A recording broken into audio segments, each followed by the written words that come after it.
Olympic champion. So how long does that fight last?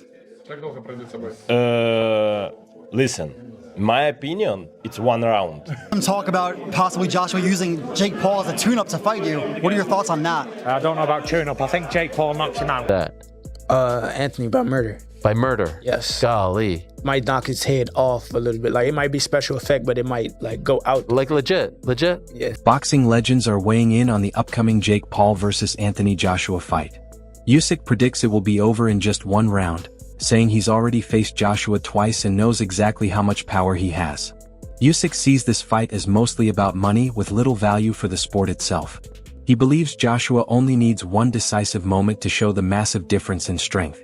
For Usyk, it's not a competitive match, it's a quick finish, and he thinks Jake is stepping into a fight well beyond his experience. About AJ taking that fight. Obviously, it's a lot of money, right? Yeah. Do you see something wrong with AJ taking that fight?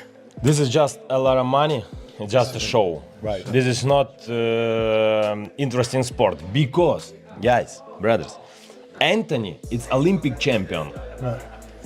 Jake, it's just sportsman. Yeah, YouTuber. Jake do a lot of work. Right. Special coach, special food, a lot of exercise new. Yes. But this is guy don't have a mother fights. Right. Never. Right. A mother fights. Maybe them wrestling now professional, but Joshua, Anthony Joshua, it's Olympic champion. So how long does that fight last? Listen, in my opinion, it's 1 round because Anthony twice. My fight twice. Jab. Very hard. Yeah, look. You know, this is. And still from his fight. This jab. Tyson Fury takes a very different stance, offering one of the boldest predictions in the debate. Fury claims that Jake Paul will knock out Joshua, a statement that surprises many since it goes against most expert opinions. He argues that Jake is growing physically, training with heavier weights, and becoming a much stronger fighter. Fury sees Jake's progress as impressive and believes that momentum can sometimes matter more than experience. Known for making unexpected statements, Fury insists that Jake's confidence and current rise could produce a result almost no one expects. He views Jake not just as an internet personality, but as a fighter who has committed to serious preparation. Fury's prediction is controversial, yet it adds a new layer to the discussion coming from someone with unmatched insight into heavyweight boxing. To fight you, what are your thoughts on that? I don't know about tune-up. I think Jake Paul knocks him out. Seriously? Yeah. Why so? What impresses you about Jake Paul? I just think Jake Paul would knock AJ out. I think AJ's a spent force, and I think Jake Paul's on the rise. And I like his new heavyweight. Teddy Atlas looks at the fight from a strategic perspective rather than hype or fan pressure. He recognizes Joshua's immense strength but notes that Jake Paul isn't stepping into the ring unprepared. Atlas points out that Jake has youth on his side. Young athletes often recover faster, move with more confidence, and take risks that older fighters might avoid. He also highlights Jake's improved footwork, which could allow him to move in ways that disrupt Joshua if the champion underestimates it. Atlas emphasizes that every fight has two sides. Joshua brings size, technical skill, and championship experience, but Jake possesses certain tools that can't be ignored. He also considers Jake's mindset. Being early in his career, he fights with hunger and hasn't experienced the mental fatigue that long-term professionals often face. Joshua usually performs best when controlling distance, but Jake's quicker movement and willingness to engage could create small openings. They may be limited, but they exist, and Atlas believes that alone means Jake deserves respect. His point isn't that Jake will win, but that he has enough advantages to be taken seriously. Look at all the advantages that Joshua has.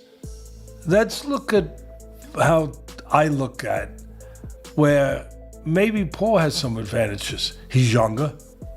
His feet are a little faster. I know he's not at that level of a fighter, I get it. But his feet are faster. Joshua's feet are not that fast, closing gaps, getting to somebody.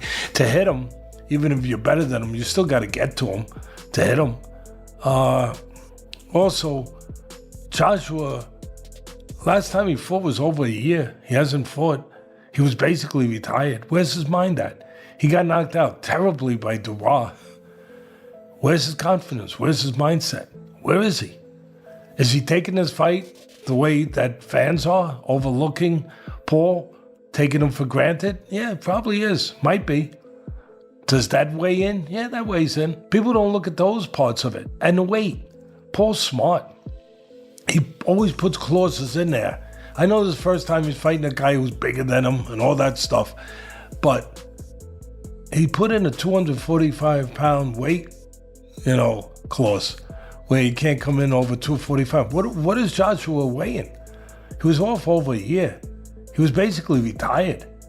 Was he 280? Was he 290? Was he 275?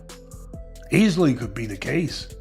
He didn't have a lot of time now to get to 245. How does that affect him? Oh, we forgot about that. It's a little thing, but it's not that little. It's a thing that Paul put there for a reason. Again, Paul hasn't made too many mistakes. He's been pretty damn smart. I'm not saying he's the fighter that Joshua is, but I don't know if Joshua... Lamont Roach speaks with respect for the sport and real concern about what could happen if Anthony Joshua fights Jake Paul seriously. He doesn't see this as an even matchup because Joshua's natural strength and technical skill create dangers Jake hasn't faced before. Roach notes that Joshua doesn't even need to throw full combinations for the result to be serious. One committed punch from Joshua could change everything instantly, given the size and professional experience gap. He emphasizes that the heavyweight power Joshua carries isn't something an influencer-turned-fighter can safely handle, and the difference in their physical abilities could put Jake in real trouble. My first thoughts was this guy's crazy. Not gonna lie. But I get it. Coming from a guy who's not a true traditional boxer, and to be able to have a position where he can fight a former unified world champion, former Olympic gold medalist, and to do it on such a stage where Anthony Joshua was a superstar as well. I mean, like, he sold out the O2, twice. Absolutely. I think. So, I think Jake is setting himself up for, a huge spectacle, and which is, kind of smart. If you're going to go big, why not go to the highest of the mountain? Why not? And I get it. That's what you call business right there. And I seen a lot of guys calling them out, from like Gabe to other guys who are boxers. Yeah, like guys who actually beat them. But why would he settle for those guys when he could fight Anthony Joshua? So I think that's smart. I think that's super smart. Smart is one thing. What do you think happens in the ring, though, champ? I think he gets hurt for sure. I think he gets obliterated. Something close to like Francis Ngannou. I think something like that happens, and it's going to be bad for him. But Andrew Tate keeps his reaction straightforward and clear. He says Jake has stepped into a huge moment and deserves respect for doing so. Tate recognizes the risk Jake is taking, noting that most people would never step into the ring with someone as powerful and experienced as Joshua. For him, the outcome doesn't matter as much as the fact that Jake is challenging himself against the best and showing rare ambition. Very few fighters, influencer or not, would take such a bold step. Tate's focus is on courage rather than prediction, and he believes Jake's decision alone is worthy of admiration. Four more things before I let you go. Jake Paul versus Anthony Joshua, your thoughts on this fight? And Mega One? Yeah, huge respect to Jake. I mean, we all know what should happen on paper, but it's boxing. So huge respect to Jake. I have nothing. Sean Ali, a professional mixed martial artist and UFC bantamweight fighter, shared his thoughts ahead of the December 19th main event in South Florida. On the Bro Ali Show, he expressed genuine concern for his friend Jake Paul, saying that facing Anthony Joshua is truly terrifying. Ali highlighted that getting knocked out by a fighter of Joshua's caliber can have life-changing consequences, not just career setbacks. He described Jake's decision to step into the ring against such a powerful heavyweight as absolutely insane, underlining the real danger and risk involved in the fight. Scared for Jake Paul. All right, great. You know what? Thank you, Sean. And now that's my phrase. I'm going to steal that from you from this moment. I'm going to use it going forward because I didn't know how to describe my feeling about this fight, but I just got it. I'm glad I thought of it right after I read Sean O'Malley said it. Sean went on to say, there's certain punches, there's certain knockouts, there's certain concussions There's certain ass whippings, there's certain beatings that are not equal to others. They're the kind of knockouts, of punches, of concussions, of ass whippings, and of beatings that change your life. They change lives. And O'Malley didn't elaborate on what that meant. But I know what he meant. I know what he meant. There is a confidence that a person has. From the guy that walks down the street, the most confident, he walks in the room and he's the man and he gets to live his life feeling that way and people will treat him that way. All the way down to the coward who walks his wife like he's weak, who handles everything sheepishly. The one thing those two guys have in common is that neither of them actually knows where they stand. Neither of them has actually tested that theory. They got all the rest of society to go along with it. Therefore, they don't have to test. Chael Sonnen provides a clear, structured explanation of why he sees the matchup heavily favoring Joshua. He points to size, power, height, weight, reach, and years of professional experience as Joshua's overwhelming advantages. Sonnen acknowledges that Jake has improved, but says there's no comparison between Jake's past opponents and the caliber Joshua has faced throughout his career. He stresses that every aspect of the fight, from physical traits to mental preparation, favors Joshua. Sonnen's analysis strips away emotion and focuses on the hard facts, highlighting the extreme imbalance between the two fighters. Ngannou performance. What if Jake makes it 5 rounds, 6 rounds? What if Jake made it to the distance? What if Jake won a round? Now, it's very hard to believe. It's very hard to imagine. I think it's the big struggle with this fight. I cannot, off the top of my head, produce a fight for you in any form of unarmed combat that drew, that was exciting, where the audience did not have a reasonable expectation, an expectation to some degree that, well, if he does this or that, there is a way for this guy to win. And that's usually pretty easy to do because nobody knows anything about fighting. Nobody watching this right now, none of you, my millions of viewers, not one of you has ever boxed. Not one of you knows someone in the family. Well, my dad was a boxer. My uncle was a boxer. No, you don't. Not only are you not a boxer, you don't even know of a boxer. Now, I only share that because when I come out and say nobody knows what they're talking about when they're talking about boxing, like, it's not meant to be an insult. You don't know anything about boxing. It was never taught to you. None of you in recess boxed. None of your junior highs, your high schools, your colleges, your community colleges offered boxing. Your hometown didn't have a boxing gym. Now really think about that. Because as much as you love the sport and as much as you think that you understand it, not only do you not understand it, you can't even have a conversation with other people who do because they don't understand it. So what is a win? I think that time counts. I think that time is a very big deal. You're in that little bitty ring, and I know a guy can run backwards, but running backwards is not illegal in boxing. Chris Algieri takes a methodical approach, drawing on his understanding of how Joshua typically fights. He explains that Joshua adjusts his style based on the threat in front of him, staying calculated against dangerous opponents and delivering dominant performances against less experienced or smaller fighters. Algieri believes this pattern will strongly apply to the Jake Paul fight. He sees Joshua as unlikely to take unnecessary risks, but when he chooses to attack, he usually finishes with power and precision. Algieri emphasizes that fans shouldn't be misled.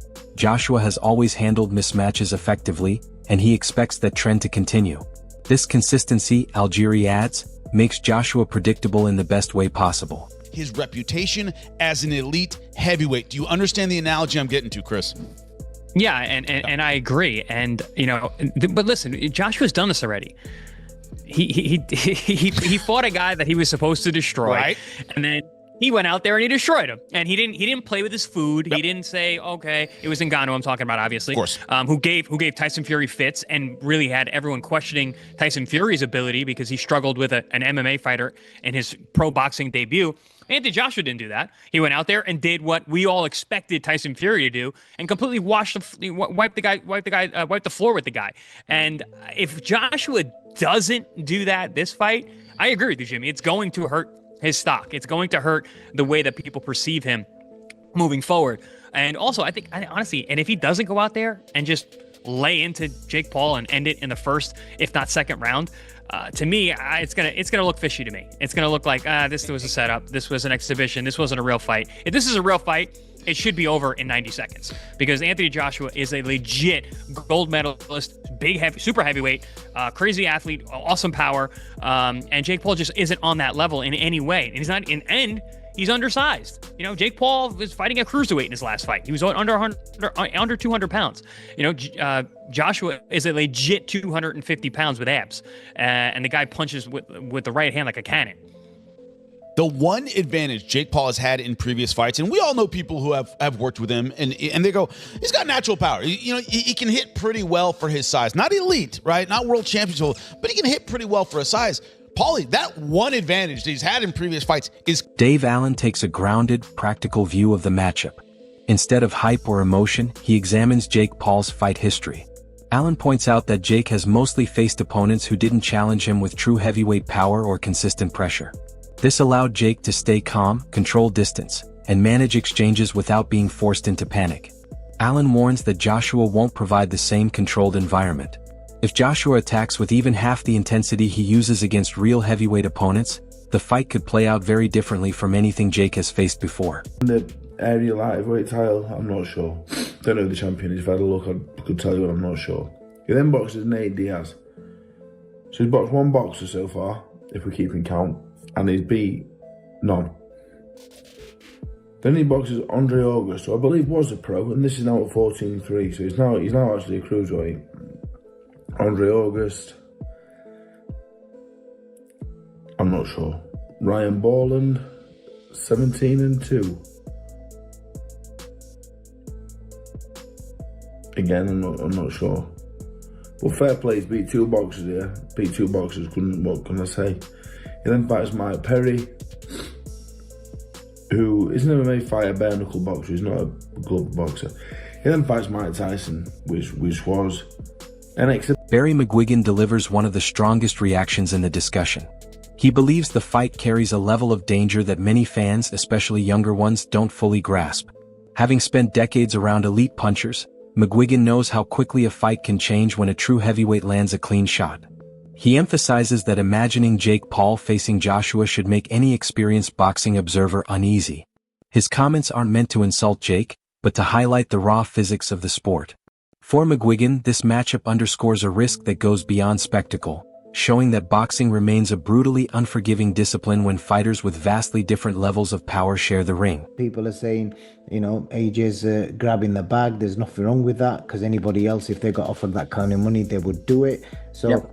And some people are suggesting it might damage his legacy. Where do you sit with the decision of him taking that fight? And it's a professional 8-round fight as well. Yes, it's a highly dangerous fight for Jake Paul. I don't know what he's doing, unless they have done some sort of caveat or some sort of agreement that he says he's going to go easy on him, or he's not going to go flat out. But you know, I've been tossing this up and down in my mind and trying to figure how, and under God, when he had agreed to fight someone like Tank Davis, who is, you know, several divisions below him, that's more like... All right, everyone, stay up to date with the latest boxing news, highlights, events, and stories. Subscribe to Boxing Glory and turn on notifications so you never miss a moment. Be sure to check out our other videos.